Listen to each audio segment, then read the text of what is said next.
Seguimos adelante, el modo país. Está el senador del Partido Nacional, Carlos Camí, con nosotros, a quien le agradecemos que haya aceptado la invitación de haber venido a la mañana de Canal 5. ¿Cómo le va? Bueno, muchas gracias. El agradecido soy yo por la invitación cursada. Con mucho gusto de estar participando de Modo País. Bueno, hablemos de la seguridad o de la inseguridad, como le llaman algunos. 5 homicidios en las últimas 24 horas, un delincuente abatido, un niño de 4 años con un disparo en la espalda, episodios de violencia que se han dado en las últimas semanas en centros comerciales que involucran a muchos adolescentes. El Partido Nacional concretamente se había embanderado en su momento con la seguridad pública y de hecho una persona que se había embanderado con esa causa llegó al Ministerio del Interior. Estamos hablando concretamente de Jorge Larrañaga, que durante varios años lideró esa lucha contra la delincuencia, pero da la sensación de que no le han podido encontrar la vuelta. ¿Qué reflexión hace usted frente a todo esto que está pasando? Bueno, primero de preocupación. Estos episodios tienen que preocuparnos y alertarnos. Primero que el tema de la inseguridad o de las políticas públicas de seguridad, tenemos que asumirlas en un marco de comprender que no es un tema fácil y que es un tema que tiene razones que, a mi juicio, superan la posibilidad de abocarse a ellas con un sentido de varita mágica, de que un solo gobierno, por sola voluntad y dedicación, puede solucionarlo. Por ejemplo, el tema de la creciente actividad del narcotráfico obedece a algo que tiene que ver con la región. ¿Dónde se produce la droga? ¿En qué región del mundo? Básicamente en Sudamérica. No solamente el principal mercado, como en algún tiempo lo fue Estados Unidos, sino que ahora Europa, Australia, otros destinos hacen que los puertos del sur de Sudamérica pasen a ser pasaje de eso. Lo hemos vivido en los últimos años. No es un tema ni de este gobierno ni del anterior. El vínculo del narcotráfico con la virulencia en el delito también es claro. En ese marco, según opiniones especializadas, también explican o analizan el aumento de los homicidios según la tipología de esto, según las formas de esto, con las actividades del narcotráfico y del crimen organizado, los famosos ajustes de cuenta. Entonces esa es una realidad que estaba inserta en el Uruguay. Es verdad que el doctor Jorge Larrañaga fue un ministro que seguramente será recordado como el que bajó los delitos en el país. En muchos de los delitos, si comparamos la evolución de estos entre el pasado gobierno y este, han bajado. Otros, como los homicidios, ni más ni menos que los homicidios, han aumentado últimamente. Yo no creo que sea un análisis que haya que hacer en función de cuánto se bajó o cuánto no, sino de asumir en primer término que es un tema complejo, importante, y que no en vano en las últimas encuestas de opinión pública la población lo pone como primero, uno de los temas de mayor preocupación o mayor interés por resolver. En ese marco me parece que corresponde eso como primera reflexión.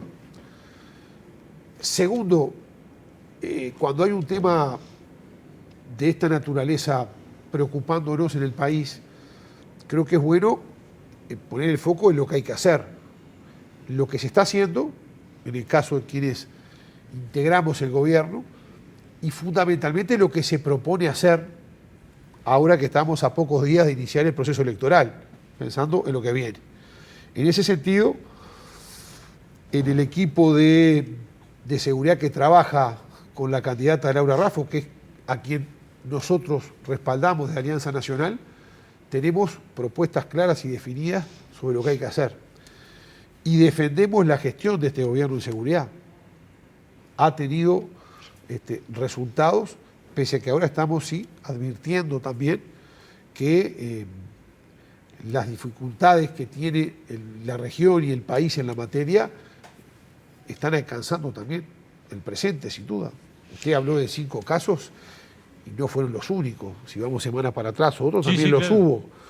Es decir, lo peor acá es esconderse y decir lo peor es empezar en un debate sobre en qué gobierno hubieron un poquito menos de muertos, un poco más de muertos, o hubo menos rapiñas o más rapiñas. Es decir, son mediciones objetivas que hay que atenderlas, y si hay mejoras, como lo hay en muchos casos, destacarlo, cuando se revierte la situación también. Eso es lo primero, porque es un tema complicado, es un tema grave. Mire, yo recorro mucho el país.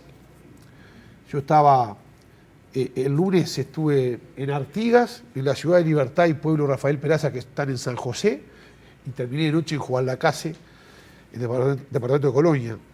Ingresé al departamento de Río Negro, entraba a la madrugada a dormir un rato, y estuve ayer en Fray Ventos y en Berlín hasta la noche. Terminé en San José.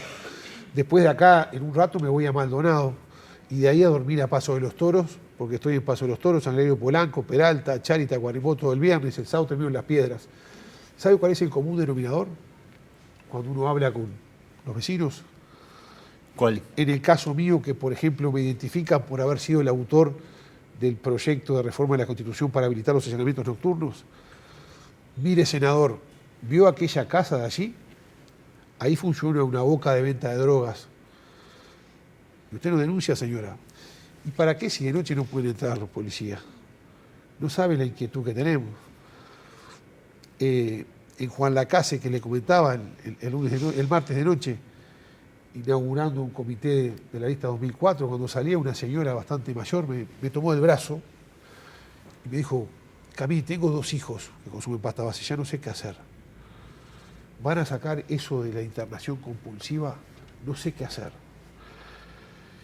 Y eso creo que es un tema serio y complejo. Lo era para el anterior gobierno, lo es para este, y lo va a ser para el que viene, que no sé cuál va a ser. Cami, vamos a profundizar un poquitito para entender de qué se trata este plebiscito que se viene, que se trata sobre todo de esto, de reformar el artículo 11 de la Constitución de la República, que es lo que está vigente desde 1830, que habla de que el hogar es un sagrado inviolable y que de noche nadie podrá entrar en él sin consentimiento de su jefe, y de día solo con orden expresa de juez competente, por escrito y en los casos determinados por la ley. Esto es lo que dice la normativa hoy. Se quiere reformular esto para que pueda haber allanamientos nocturnos. ¿Qué garantías se están dando, no solamente para aquellas casas que pueden ser allanadas, que también es importante saber qué garantías hay ahí por los derechos humanos, por la protección de la vida, pero también para los policías y los jueces que tienen que estar detrás de esto, y que hoy sabemos que hay condiciones muy difíciles, por ejemplo, para un policía hacer este tipo de abordaje? 2 cosas. Primero, esta es una propuesta de modificación de la Constitución de la República, el artículo 11, que, como usted señala, data de 1830, de nuestra primera Constitución Nacional, donde es cierto que en todas las constituciones de la región prácticamente existía la distinción entre el día y la noche, y parecía ser lógico porque, por ejemplo, en buena parte del territorio nacional no había luz eléctrica.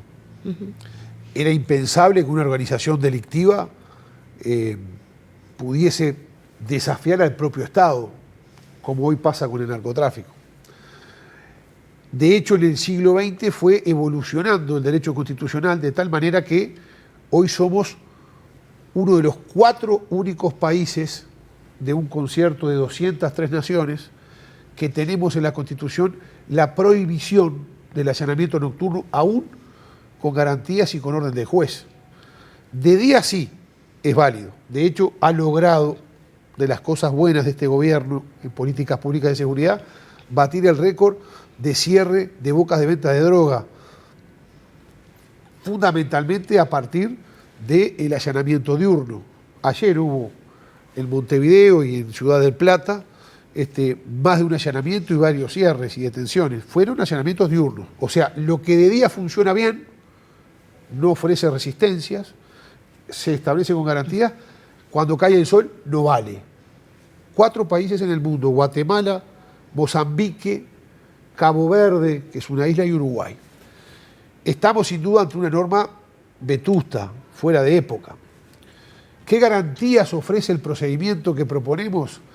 Bueno, la garantía de, primero, que vivimos en un Estado de Derecho, y segundo, que va a tener una doble garantía.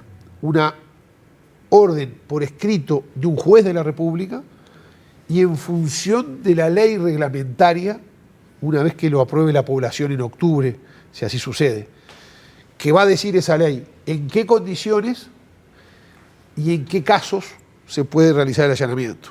Las condiciones implica seguridad tanto para las personas que van a ser allanadas como para la policía. Claro, porque puede pasar, por ejemplo, que la policía se equivoque de domicilio y tal vez el dueño reaccione, ¿no? Y ahí, ¿cuáles serían las consecuencias? Eso también puede pasar en el día, ¿no? Sí, es más, sí. Ha pasado. Ha pasado. Pero la visión de la dificultad nocturna, bueno, es evidente, ¿no? 20 días, creo que fue a eso de la 1 de la mañana, en el barrio Santa Mónica, uno de los 17 fraccionamientos de Ciudad del Plata, en el sur de San José, en el límite con Montevideo, se simuló un allanamiento y terminó en un copamiento. Es decir, hoy que no pueden hacerse allanamientos nocturnos, que no existen, lograron 2 delincuentes simularlo y la persona abrió. Es decir, hay riesgo siempre en estas cosas. La función del policía es riesgosa. Ahora, tanto la policía profesional, en sus máximas autoridades, en cada uno de los jefes departamentales, los hemos consultado y no solamente están a favor y lo solicitan, sino que nos dicen, la policía está preparada. Entre otras cosas porque hay también mucha tecnología hoy, que es lo que permite que en todo el mundo casi esto funcione. Con cámaras GoPro, con elementos tecnológicos de alta definición. Yo hablé con investigadores y me decían, por ejemplo, de que en horas de la noche el delincuente se siente protegido, porque si sabe que está dentro de una vivienda, la policía no puede ingresar por él. Y es como que darle un respiro. Durante el día aumenta su guardia, pero durante la noche como que puede descansar. Coincido, es exactamente así. Es decir, la pregunta acá es, si seguimos con la prohibición de los allanamientos nocturnos, con orden del juez y con las garantías que se requieren, ¿quién resulta favorecido de esto? ¿Nos favorecemos los vecinos? ¿Se favorece el vecino en el barrio? ¿O se favorece el delincuente? Bueno, es el delincuente que se favorece a sabiendas de que ningún juez de la República va a habilitar un allanamiento nocturno sin contradecir la Constitución de la República. Entonces, tiene tranquilidad, tiene el resguardo de la noche para poder desarrollar las actividades delictivas. Ahora, usted no... Fundamentalmente el narcotráfico y el crimen organizado. ¿Usted no teme que esto quizás transite por otro camino más adelante y derive en un enfrentamiento mayor entre, no sé, narcos y policías, por ejemplo? Y lo otro que ya le aprovecho a consultar también, en relación a lo que son en sí los allanamientos nocturnos, porque cuando uno se pregunta, en realidad, si esto se aprueba a través de un plebiscito, la duda que queda es cuál va a ser, por lo menos, la posición primaria de la policía, ¿no? ¿Ya está realmente preparada, como usted decía, o va a ser un proceso a largo plazo para poder instruirla adecuadamente? Mire, esto es un tema que no es nuevo. No es el senador Camí que se iluminó y planteó este tema. Es un tema que viene de atrás. Yo recuerdo como si fuera hoy, francamente como si fuera hoy. Me llamó a mediados del primer año de gobierno, el año 2020, Jorge Larrañaga. Yo estaba en el Senado, me pidió que fuera hasta el Ministerio del Interior, fui y me dijo concretamente, me dijo, mirá, si siempre estuvimos a favor de habilitar los allanamientos nocturnos, de la necesidad de ello, mucho más lo estoy ahora en estos meses de ministro del Interior. Metete con esto y sacalo. Y yo estuve 2 años hablando con todas las bancadas parlamentarias en representación en el Parlamento Nacional, con los 7 partidos, procurando acordar. Bueno, finalmente eso logró.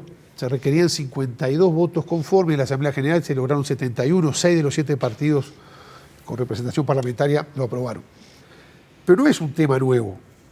Y no solamente fue uno de los 4 temas que impulsamos en la campaña que se llamó Vivir sin Miedo en el 2018, sino que antes hubo su iniciativa. Estudié mucho el tema. En 2012, por ejemplo, el exdiputado del MPP por el departamento de San José, el doctor Walter de León, presentó un proyecto de ley interpretativa para evitar los allanamientos nocturnos. Ese mismo año hizo un proyecto de ley constitucional el entonces senador de la República, hoy diputado del Partido Colorado, el doctor López Pasquet. En el 2016, en la anterior legislatura, que integré el Senado, el ex senador Pedro Bordaberry presentó un proyecto. Pero si vamos a lo que yo llamo las voces calificadas, en el 2012 el ex inspector, director nacional de la policía, referente de la Policía Nacional, Julio Guarteche, lamentablemente fallecido, fue el primero en alertar de la necesidad de esto. Lo hizo Noria en el 2019, director de represión del tráfico ilícito de drogas del Ministerio del Interior. Lo planteó el propio exministro Bonomi. En el 2018, junio del 2018, el expresidente Mujica dijo prácticamente, si están vendiendo drogas, hay que entrarles de día, de noche o de madrugada. Ahora, las grandes cantidades entran por el puerto, ¿no? Sí, el ex fiscal Jorge Díaz, Ajá. la actual fiscal de corte, fiscal de corte especialista de droga, la doctora Mónica Ferrero, el expresidente de la Suprema Corte de Justicia, el doctor Jorge Yediak. Es decir, referentes del estamento político en primer orden, la policía profesional del gobierno anterior y de jueces, fiscales especializados. Defienden la herramienta, sí. Defienden la herramienta. ¿Es la panacea? ¿Esto soluciona los temas? ¿Todo? No. Ahora, es poner una herramienta más en la caja de herramientas. La pregunta sería, ¿por qué amputarnos algo que pide la policía, que pide la fiscalía, que piden los jueces, que se reconoce de la policía profesional como importante? ¿Por qué amputarnos esa posibilidad? También precisamos otra. Hoy tenemos escáneres que este gobierno puso en el puerto, pero leen el 70% de la carga que pasa por el puerto. Hay que procurar un mayor alcance en la medida. Se precisan radares, sobre todo nocturnos. Hay una parte del espacio aéreo nacional que no está cubierto. Básicamente el norte del país. Claro, esto sería solamente una herramienta. Esto es una herramienta importante que, por ejemplo, está demostrado estadísticamente que cada boca de venta de drogas que se cierra baja un 20% el delito en ese barrio, en esa zona. Y lo que usted señalaba me pareció central. Coincido plenamente. Es decir, la ventaja que se deja de darle a la delincuente. Ahora, sin duda, ustedes han planteado una batería de cosas porque hablamos hoy de violencia, hemos hablado mucho del lavado de activos y eso va mucho más allá de las bocas. Pero nos quedamos sin tiempo. Vamos a invitar en otro momento y vamos a seguir hablando de otros temas. Senador, ha sido muy amable, muchísimas gracias por estos minutos. Muchas gracias a ustedes por la invitación, ha sido un gusto participar del programa, ha sido muy amable.